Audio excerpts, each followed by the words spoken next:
After my sister Lily got pregnant from her affair with a delinquent, she begged me to take her for an abortion. But later, she strangled me to death, claiming I had killed her child and ruined her love. At the time, she was the one who begged me. When I opened my eyes again, I had returned to the day she was expelled from school for skipping class to have sex. This time, I took the initiative and said to her, "The spirits of our parents wish for your happiness. Since you're going to get married anyway, just stop studying." Welcome to listen to my full sweet love series novel. I'm the blogger and I'm Twilight's novel. Now let's start the main story. Approaching the college entrance exam, Lily secretly had sex with the delinquent Ryan and got pregnant with a super masculine child. She knelt on the ground, crying and begging me to take her to abort the child. But because she had too many abortions, she had complications on the operating table. The doctors saved her life, but she could never have children again. Yet, on the day Ryan got married, she tricked me into taking sleeping pills and strangled me to death. She said to me in a vicious tone, "You killed my child, you ruined my love, you owe me, you deserve to die."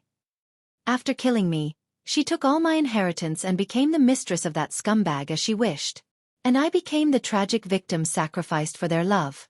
When I opened my eyes again, I was reborn back to the day she was expelled for skipping class to have sex. So you like that Ryan, whose mother cheated and father is in prison, and want mutual salvation with him? Good, then in this life I will grant your wish. I took Lily's and Ryan's hands, stacked them together, and wished them happiness. Then I completed the withdrawal procedures with the principal. They were the first pair of students expelled for chaotic private lives, and the onlookers were laughing. Lily felt a bit embarrassed and asked if it was embarrassing for me to just leave like that. Embarrassing? You think of embarrassment now? What were you doing earlier? I encouraged her. Aren't you true love? For love, it's not embarrassing at all. They're just jealous you found a good boy and did what they didn't dare to do. Ryan nodded confidently upon hearing this and promised Lily, "I'll take care of you." Lily's ears turned red, and she lowered her head shyly. Under everyone's contemptuous gaze, I escorted the two out of the school gate. Reborn, no one is allowed to let these two lunatics separate. Ryan wanted to take her to the big city to build a career. I presented Lily's household register with both hands, urging them to hurry up and leave. In my previous life, after dropping out, Lily stole all the family's money and followed Ryan to the big city, but the lazy pair had no survival skills. After years of my pampering, Lily had developed a habit of spending lavishly. They lived in a dark, damp basement and ate overnight leftovers from restaurants. This life, Lily followed him and could only live in that few square meter damp basement. It's hard to go from luxury to frugality. Let's see how long she can endure this time. Sure enough, in less than a week, Lily called me complaining they had no money and couldn't find jobs.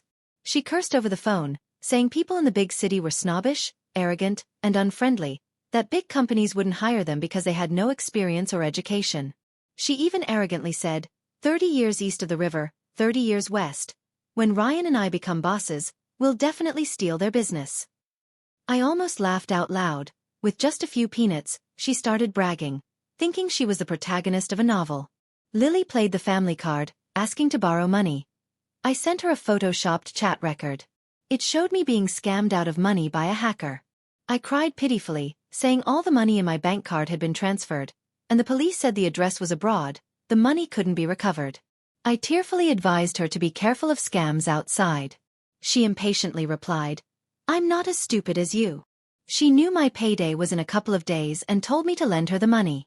I encountered a medical dispute at work. The hospital blamed me, deducted all my salary, and suspended me. "You're my only family. If I really had money, why wouldn't I lend it to you?" Lily panicked and asked me what to do. I told her not to panic and said, "You can get a credit card. In society, everyone needs a credit card." Lily, hearing that others had them, immediately adopted my suggestion. She loved to keep up with the Joneses and was used to spending beyond her means. Almost all my monthly salary was spent on her extravagance. This forced me to work part-time jobs after work to make ends meet. With a credit card, I believed she wouldn't disappoint me. Sure enough, the credit card limit wasn't enough for the couple to squander. After maxing out all the credit cards, Ryan borrowed from loan sharks and tried online gambling to repay debts, now drowning in debt. To make a living, The usually arrogant Ryan had to go work on a construction site. Lily's belly grew bigger and bigger. At the hospital, the doctor examined her and said she was pregnant, that it was a super masculine child who would harm society in the future, and advised against keeping it. I advised her over the phone. This is a life, the fruit of your and Ryan's love. Lily couldn't decide and left it to Ryan, who of course fully supported it. Although he didn't even have a stable job, he was very confident he could be a good father. I knew Ryan was a scumbag. While dating Lily, he was also ambiguously involved with several other girls at school.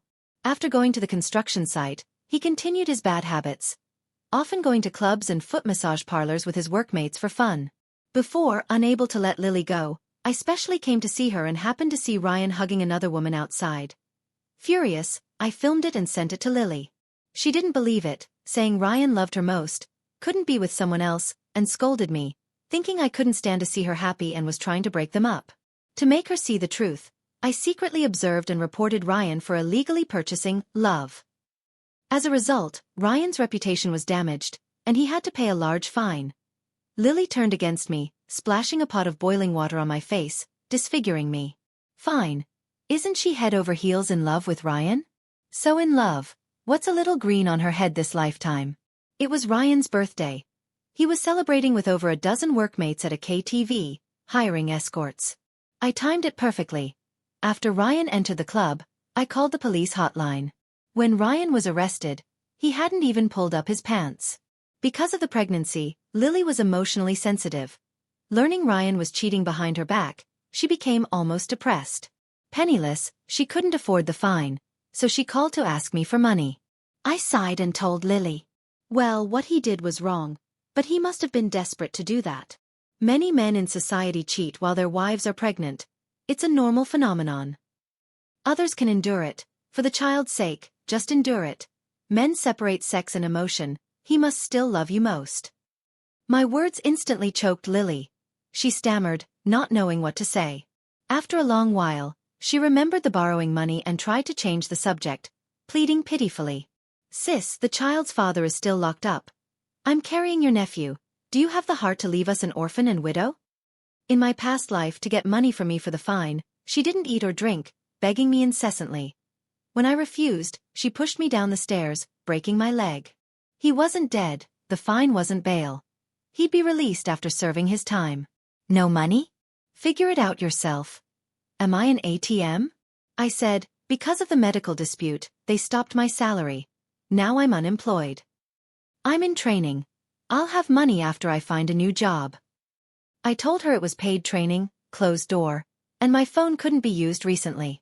Then I pretended I had to hand in my phone, hung up, and turned it off. A brainless idiot who gets cheated on but still tries to raise money for the scumbag? If you have no money, go borrow. None of my damn business. To raise the fine to bail out Ryan, Lily actually thought of selling her body to make money. She wore thin, sexy clothes, heavy makeup, stood on the street, winking at passers-by. But her bulging belly made her look utterly ridiculous. It was truly enough.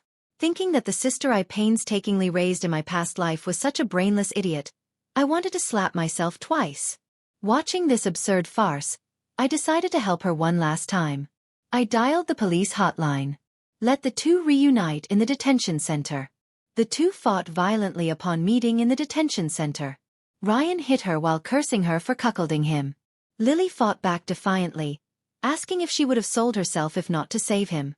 During the fight, Lily's water broke, and she was rushed to the hospital.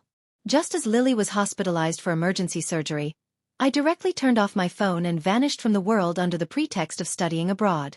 Friends secretly told me that after I went abroad, Lily went crazy looking for me, trying to get money. To raise money for childbirth, they borrowed from almost everyone. Relatives and friends all blacklisted them. Ryan was chased and beaten by debt collectors every day. I smiled. This was their long overdue retribution. Don't worry, this is just the beginning. We still have accounts to settle. When I returned, my supermasculine nephew Leo could run and jump and had already learned to do evil. Lily was listless all day. With no survival skills, she was locked in a dimly lit basement all day, turned into a useless person completely dependent on Ryan. She was thin and withered, no longer the radiant girl she once was. Ryan also grew disgusted with her. Worse, due to severe malnutrition during childbirth, delivering the supermasculine baby caused a difficult labor, leaving her infertile. Men always like pretty women. This life, I didn't take care of her, and she still ended up infertile. Karma. The supermasculine child was her only child, named Leo. Although Leo was young, he had already shown a violent side. At 3, Leo pushed a pregnant woman in an elevator, getting Ryan beaten up. At 4, he bit off a playmate's ear. At 5, he pushed an old lady's wheelchair down the stairs, breaking her leg. The lawsuit was still ongoing. Afraid he would cause trouble outside, Ryan locked the mother and son in the basement every day. Leo screamed, roared, and hit people daily. Clearly, Lily regretted giving birth to this child. She called him Little Beast, constantly. Lily blamed me, saying if I hadn't advised her to keep the fruit of love, how could she have given birth to this little demon? I gently advised, "Sister, how can you curse the child? He's still young.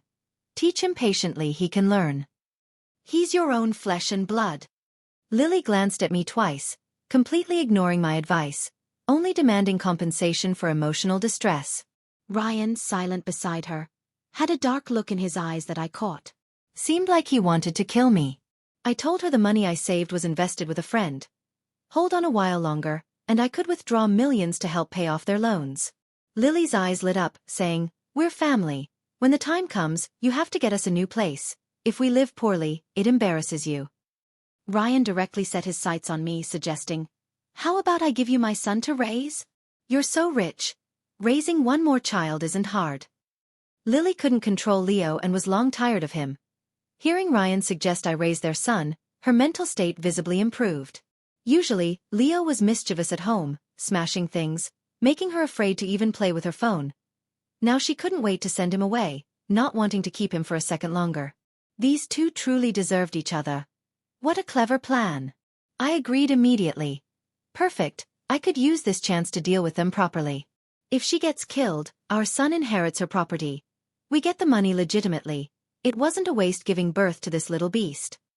Ryan's whispered conspiracy was transmitted to my phone via the hidden camera I planted in their house. Shamelessness truly knew no bounds. Ryan now felt Leo finally had a use. Over the years, the two had constantly badmouthed me in Leo's ear. "If it weren't for your aunt abandoning our parents back then, our family wouldn't have fallen to this state.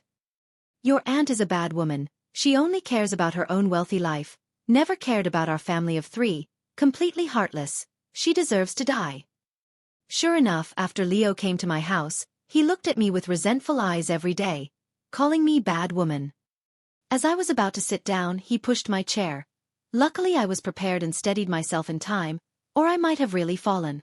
If I had fallen, it could have been a concussion. But I patted his head, not angry but smiling, praising him for being humorous and knowing how to joke with adults. He forcefully pushed over the TV, smashing it to pieces. He laughed triumphantly. I said it was fine, I wanted to replace it anyway. He stopped laughing, puzzled. I poured him juice. He splashed it on my face. My face remained calm. I told him it was good for washing my hair. A flash of surprise crossed his eyes. Leo acted out in various ways. I tolerated it infinitely. He began to hesitate. After all, anyone else would have beaten him up long ago, but I didn't care at all. My abnormal behavior was slowly destroying his worldview. On the weekend, I suggested taking him out to play. Leo stared at me blankly, seemingly unable to believe it. I was the first person willing to take him out. Others treated him like the plague, afraid he'd cause trouble outside. Even a supermasculine child is still a child. While others were lively, he was strictly controlled by his parents, locked in a dark basement. At a naturally wild age, he was confined to a cage. Just because he had supermasculine genes. It was cold. I put extra clothes on him before going out. I also gave him carefully prepared gloves. From that day on, Leo never called me bad woman again. Leo grew up in a sunless basement, rarely seeing sunlight or green grass. Living in a perpetually closed, dark underground world fueled the violent side of his genes. Standing on the park lawn, he stared blankly at this new world. A world he had never seen before. Green mountains, clear water, white clouds were dissolving the violence in his eyes. He followed me like a little shadow, sticking close. Seeing him so cautious, I smiled. Even a supermasculine child had fears. I proactively reached out, inviting him to hold my hand. He looked at me blankly. He was an unloved child, growing up under his parents' disdain. No one had ever proactively held his hand. A person with no friends, hated by parents, teachers, classmates, someone whose emotions were already hard to control. Everyone said he was bad, called him a virus, a rotten apple, worthless. And they expected him to be nice to the world? He had ingrained attacking others and acting recklessly into his bones. Facing my sudden kindness, he hesitated. In his understanding, he couldn't distinguish right from wrong, but he could feel that I had a different kind of emotion towards him than his parents. He still took my hand. I took him around, to the aquarium to see fish, to McDonald's for fried chicken, bought him toys and new clothes. Then I took Leo to a school. He resisted a bit but also seemed expectant. He heard the orderly reading in the classrooms, saw the colorful murals painted by children on the school walls, flipped through the dazzling title pages of paper books. He was envious. These were all the splendors he never had in his dark, damp underground world. After playing all day, on the way back, Leo wanted ice cream. I refused. He broke free from my hand and bit me hard. My wrist immediately bled. Ouch, sharp teeth. He showed his moody side again. Indeed, the supermasculine child's genes carried violence. I didn't blame him, silently put a band-aid on the wound. Patiently told him his health wasn't good, ice cream would give him a stomachache. I bought him yogurt and jelly instead. He was very puzzled, not understanding why I didn't hit him. He had just bitten me. So he was testing me. Truly precocious. He wasn't just about unleashing violence as he seemed. Beneath the supermasculine exterior, there was also a delicate mind. I handed him a bottle of Waha yogurt, rubbed his head, and said, "I'm your aunt. Adults don't hold grudges against children." He held the yogurt, looking somewhat understanding. That night, Lily called me on video. I knew she wanted to check on me, see if I was dead yet. When the video connected and she saw me safe and sound, I clearly saw disappointment in her eyes. "My dear Lily, so you wish your sister dead, huh?" I told her Leo was very well behaved here. Impossible. How could that little beast be obedient? "Sis, don't lie to me." I hung up the phone, played with him, taught him to drive a remote control car. I wanted Leo to know. I loved him more than his biological parents. Ryan and Lily didn't get the news of my accident. Seeing my relationship with Leo getting better and better, they were very depressed and wanted to take him home. I knew the time was about right. After releasing the tiger back to the mountains, Lily and Ryan could wait to be tormented relentlessly. Having experienced the new world, Leo never wanted to return to that dark, damp basement, but Lily forcibly took him back. Lily treated Leo like an object, giving him away and taking him back as she pleased, which made him extremely angry. The violent Leo smashed the basement to pieces again. Ryan's face was scratched bloody. Lily was kicked hard in the abdomen. On the surveillance, Lily held a feather duster and said, "Someone gives you a little benefit and you're bought? Traitorous brat." Leo retorted defiantly, "Aunt Sophia is a good person. You are the bad ones." Ryan suddenly had a new idea. "I don't want this son anymore. Your sister took him for fried chicken, right? Let's make the son sick, send him to the hospital, make her pay for the surgery. Then the money will be ours." Hearing Ryan's plan, I sneered coldly. He could sacrifice his own child. A gambler is indeed a gambler. Lily's body couldn't bear another pregnancy. Leo was her only child. She absolutely refused. "No. What if we accidentally kill him? Who will support us in our old age?" So she had a child just for old age support? Lily was emotional. Ryan wouldn't tolerate her defiance, suddenly turned vicious, and choked Lily. Her face turned red from lack of air. Turns out Ryan not only gambled online but also abused her at home. Even so, Lily still refused to leave. Love truly numbs pain. Impressive. Ryan released Lily's neck and said, "Idiot. Even if the child dies with that money, we can do IVF and have another one." Lily calmed down, thought it was feasible, and immediately discussed the plan with Ryan. She even complained about me from afar. If my sister had stopped me back then, I wouldn't have given birth to this lunatic, and we wouldn't have fallen to this state. It's all her fault. She owes us. The next day, Lily called me, accusing me of letting the child eat fried chicken, causing intestinal obstruction. She demanded I pay for the surgery and compensation, or they would call the police. In the video, Leo lay unconscious on a hospital bed. With years of clinical experience, I could tell at a glance they had given the child a large dose of sleeping pills. If he didn't undergo gastric lavage quickly, the consequences would be disastrous. How cruel. To get money, they had lost their humanity. Give money? Impossible. I told them to give me the child to take care of. I would definitely cure him.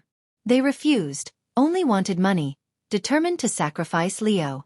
Since that was the case, I had nothing more to say. I told Lily I could give her endless money, but on one condition: she must divorce Ryan. As long as she divorced Ryan and returned to me with the child, I could transfer all my property and real estate to her name. After saying that, I hung up. I knew chaos was about to erupt. Ryan, who had heard the call clearly, immediately slapped Lily twice, threatening viciously, "If you dare leave me, I'll stab you to death." Years of abuse, beatings, and diseases Ryan brought back from his affairs had long made Lily miserable. Her tolerance for the scumbag had been suppressed to the limit, and my words became the last straw. "I've had enough of you. I want a divorce. Nothing can stop me from living a good life. If I hadn't been dragged down by you back then, I wouldn't have fallen to this miserable state. You owe me." After cursing each other, the two immediately started a physical fight in front of the camera. Ryan punched Lily to the ground. The unyielding Lily picked up a stool and smashed it at Ryan, but her frail self was no match for him. Ryan pinned her down and beat her savagely. Her shrill, miserable screams echoed throughout the basement. I held a bag of potato chips, watching with relish. Fight well, fight harder. I love watching dogs bite dogs. "Sister, Ryan is inhuman. He hit me again today. When will you come save me? Sister, please come save me. I promise to divorce Ryan and obey you from now on." Ryan chained me with iron. He doesn't give me food every day and broke my leg. My phone received countless pleas for help from Lily every day. And countless missed calls. I never responded to these messages. Afraid Lily would leave him, Ryan showed his vicious side, directly breaking her leg. He imprisoned her, chaining her in the bedroom with Leo. Like a dog. As he put it, "If we die together." Through the camera, I had witnessed everything that happened. Her current fate was entirely deserved. But Ryan's subsequent actions still made me underestimate the depths of human depravity. Owing huge loans he couldn't repay, he actually thought of using Lily's body to settle debts. He brought the loan sharks home and sent them into the bedroom where Lily was locked. Soon, Lily's screams came from inside. 5 minutes later, the loan shark left satisfied. Watching his outrageous behavior, while shocked, I wasn't surprised. It was something this scumbag would do. Only my poor sister, after being abused and crippled by the scumbag, had her last bit of value squeezed dry. Of course, all today's suffering was the path she chose. She deserved it. Until one day, Lily sent a new message. Ryan was dead. She had no money for burial. She wanted me to handle the body. Ryan dead? What happened? I didn't know if she was telling the truth. I remotely panned the surveillance camera.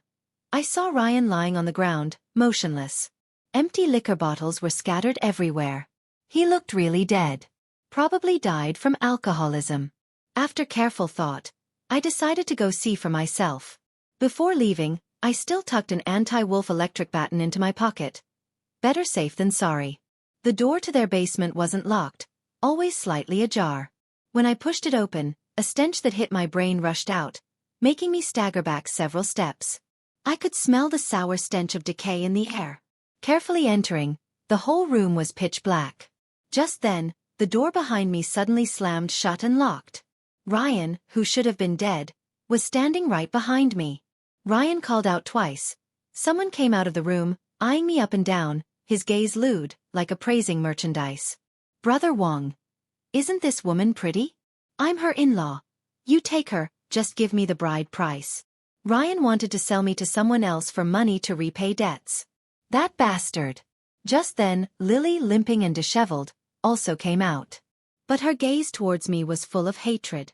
"My dear sister, you truly deserve to die. If you had just given me money to spend back then, I wouldn't have ended up like this." It's all your fault. You even spied on us with cameras. So the hidden camera I placed in their house had been discovered. They made a fake video to trick me into thinking Ryan was really dead. Lily, as always, blamed all responsibility on me. She didn't blame Ryan for cheating, stealing, or abuse. She could even forgive Ryan for using her as a repayment tool.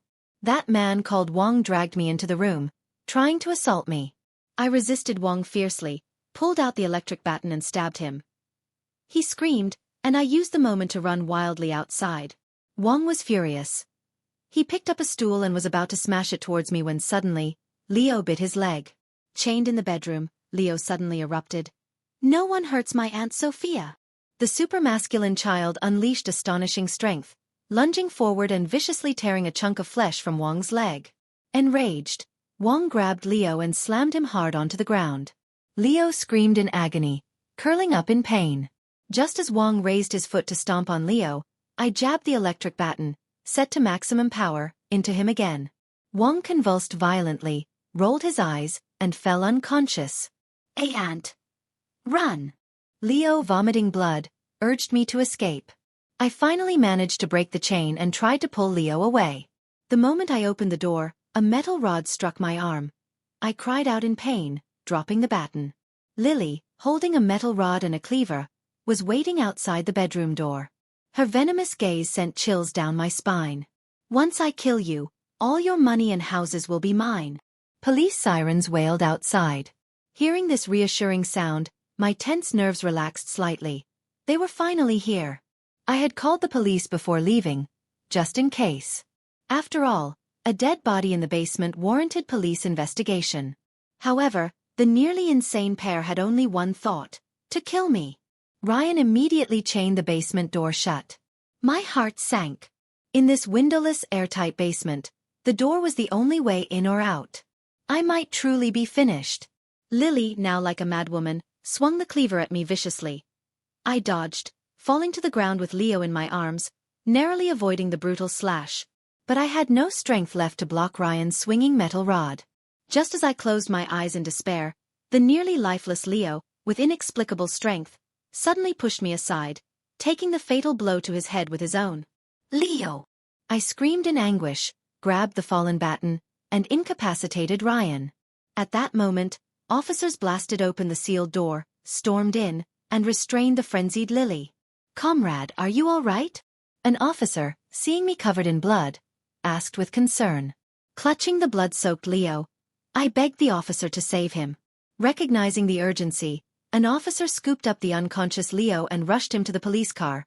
I limped after them. "Leo! Don't sleep, wake up. I'm Auntie. Auntie got you out." In the police car, I bandaged Leo's head wound and performed CPR, using every ounce of effort to wrestle him back from death's grip. Seeming to hear my pleas, the weak Leo mustered all his strength, opened his eyes and managed a faint smile.